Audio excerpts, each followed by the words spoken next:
আসসালামু আলাইকুম, কেমন আছেন সবাই? আজকে কিন্তু আমাদের স্পিক আপের জন্য খুবই একটা আনন্দের দিন। কারণ আমাদের স্পিক আপে এসএসসি ক্যান্ডিডেট যারা ছিল তারা সকলেই A+ পেয়েছে এবং সেই আনন্দ ভাগাভাগি করব আপনাদের সাথে। সো আজকে আমরা জানবো এসএসসি ক্যান্ডিডেটের কাছ থেকে তাদের গল্পগুলো এবং সেই সাথে জানবো স্পিক আপ সম্পর্কে। প্রথমেই প্রশ্ন করছি প্রাচী আপুকে। প্রাচী আপু, আমাদের আপনাদের যে এসএসসি পরীক্ষা ছিল তা আসলে অনেক কঠিনও ছিল, কিছু কিছু আবার কিছু কিছু সহজ ছিল। তো আপনার একটু এক্সপিরিয়েন্স বলবেন আপনার এসএসসি পরীক্ষা সম্পর্কে? হ্যাঁ, আসলে জানো আমাদের এবার এসএসসি পরীক্ষার মধ্যে অনেক একদম স্ট্যান্ডার্ড লেভেলে পরীক্ষাটা নেওয়া হয়েছে, একটা কোয়েশনও লিক হয় নাই, সবকিছু কোয়েশন হার্ডও করেছে। আর তুমি তো জানো সিটিজি বোর্ড আর কুমিল্লা বোর্ড অনেক বেশি হার্ড করে কোয়েশন। তো আল্লাহর রহমতে আমরা সবগুলো নার্ভাস ছিল প্রথমে, অবশ্য নার্ভাস তো থাকার কথা। দেন আমরা সবগুলো পরীক্ষা দিয়েছি সুন্দর মতো, এখন আমরা রেজাল্টও পেয়েছি আলহামদুলিল্লাহ, আমরা সবাই স্যাটিসফাইড রেজাল্টের জন্য। কংগ্রেচুলেশন আপনাকে। সো এবারে আমরা যাব রাফিয়াপুর কাছে। রাফি আপু, আমরা একটা কথা শুনি যে স্পিক আপের মধ্যে শুধুমাত্র স্পোকেনের উপরে বেশি জোর দেওয়া হয়, কিন্তু আসলে তো তা নয়। আমাদের স্পিক আপ স্টুডেন্টরা গ্রামার স্পোকেন সবকিছুতেই সেরা। তো সে সম্পর্কে কিছু বলুন। হ্যাঁ, আসলে এখানে একটা ভুল ধারণা রয়েছে যে স্পিক আপে শুধু স্পোকেনই করানো হয়, গ্রামারে অত বেশি জোরদার দেওয়া হয় না। কিন্তু আমাদেরকে যদি দেখা হয় তাহলে কিন্তু আমরা প্রথমেই আমাদের যাত্রা শুরু করেছিলাম গ্রামার দিয়ে। আমরা কিন্তু স্পিক আপে 4 বছর পড়ছি, আর 4 বছরে আলহামদুলিল্লাহ আমাদের কিন্তু গ্রামারে আমরা অনেক এগিয়ে আছি, আর আমরা সেই অনুযায়ী আমরা রেজাল্টও পেয়েছি গ্রামারের মধ্যে। আর স্পোকেনে যদি বলি, স্পোকেনের দিক দিয়েও স্পিক আপ কিন্তু সেরা। তো বলা যায় আমাদের স্পিক আপ হলো দুইটারই কম্বিনেশন, স্পোকেন আর গ্রামার। অবশ্যই, থ্যাংক ইউ সো মাচ। আর একটা প্রশ্ন, স্পিক আপের মধ্যে আপনাদের কি গ্রামারে কি কি করানো হয়েছে? গ্রামারে আমাদেরকে অল যে টপিকগুলো ছিল সবগুলি করানো হয়েছে, আর এমন না যে আমরা একবার করেছি, আমরা গ্রামারগুলো অনেকবার রিভাইজ দিয়েছি, প্র্যাকটিস করেছি, কমপ্লিট করেছি। রাসেল স্যার আমাদেরকে অনেক সুন্দরভাবে এসব কমপ্লিট করতে সহায়তা করেছে। Thank you so much. এখন আমরা চলে যাব রাহিয়াপুর কাছে। রাহিয়াপু, আপনার কি মনে হয় স্পিক আপের স্টুডেন্ট যারা আছে তারা অন্যান্য স্টুডেন্টের চেয়ে কেন বেটার? আম, এটার যদি প্রথমেই আমি যদি আমার কথা বলি, আমার গ্রামারের হাতে করে হয়েছিল রাসেল স্যারকে দিয়েই। গ্রামারে অত বেশি ভালো ছিলাম এরকমও না, আবার অত বেশি খারাপ ছিলাম এরকম না, অ্যাভারেজ স্টুডেন্ট ছিলাম।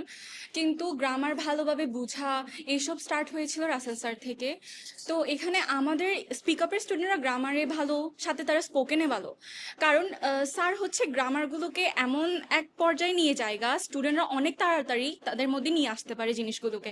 যেমন আমরা ন্যারেশন পড়তেছি, স্যার যখন বুঝায় তখন হচ্ছে কি হয়, ন্যারেশনের প্রত্যেকটা জিনিস বলে দেয় এবং বুঝিয়ে দেয় যে কখন কি হবে বা এরকম।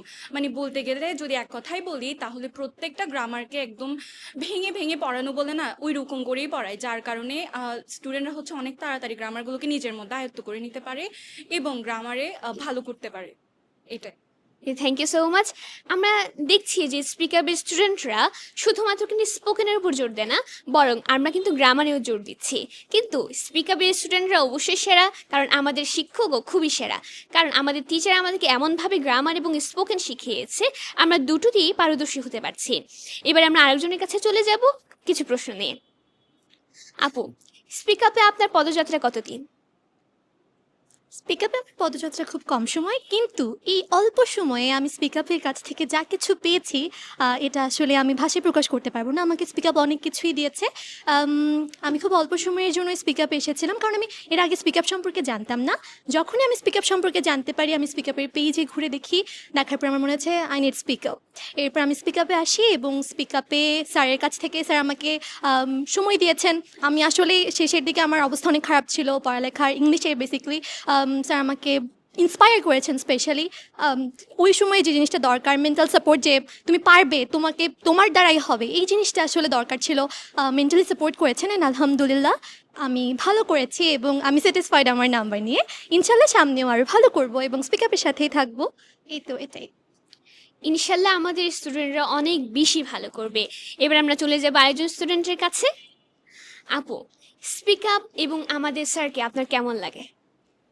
স্যারের সম্পর্কে কি বলা যায়, স্যার হচ্ছে অলওয়েজ বেস্ট। কারণ আমার এখনো মনে আছে আমি ব্যাচ পাইনি, রিজন হচ্ছে আমার টাইম মিলছিল না, দেন আমি আমার সিনিয়রদের সাথে ক্লাস করতে হয়েছিল, অ্যান্ড তখনই স্যার আমাকে অনেক সাপোর্ট করেছেন, এভরিথিং মানে অনেক ভালো করে বুঝিয়েছেন, আমাকে খুঁটিনাটি অনেক ভালো করে বুঝিয়েছেন। অ্যান্ড আমি স্যারকে কি বলবো, আমি স্যার আমার ইংলিশে A+ পাওয়ার কারণে যদি কারো অবদান থাকে সব থেকে বেশি, সেটা হচ্ছে Russell sir. I am very grateful to him. Thank you so much. Russell sir আমাদেরকে এমনভাবে গ্রামার শিখিয়েছে যাতে কোনো খুঁটিনাটি ভুলও আমাদের না হয়। এবার আমরা চলে যাব আরেকজনের কাছে। Okay. আপু, আপনাদের এসএসসি পরীক্ষা কিন্তু প্রশ্নগুলো অনেকেই বলছে অনেক টাফ হয়েছে, অনেকে বলছে অনেক ইজি হয়েছে। সো আমরা জানতে চাই আপনার এসএসসিতে ইংলিশের রেজাল্ট কেমন ছিল? আলহামদুলিল্লাহ, আমার ইংলিশ পরীক্ষা অনেক ভালো হয়েছিল এবং আমার টোটাল মার্কস ছিল 189, এবং ইংলিশ ফার্স্ট এবং সেকেন্ড পেপারে দুটোতে আমি 94 করে পেয়েছিলাম। Thank you so much. এভাবে কিন্তু আমাদের স্পিক আপ স্টুডেন্টরা ইংলিশে খুবই এগিয়ে গেছে, শুধুমাত্র গ্রামার নয় বরং স্পোকেনেও এগিয়ে গেছে। তো এইভাবে আমরা জানবো স্পিক আপের সকল স্টুডেন্টের গল্পগুলো। আমাদের সাথেই থাকুন। Thank you so much. By.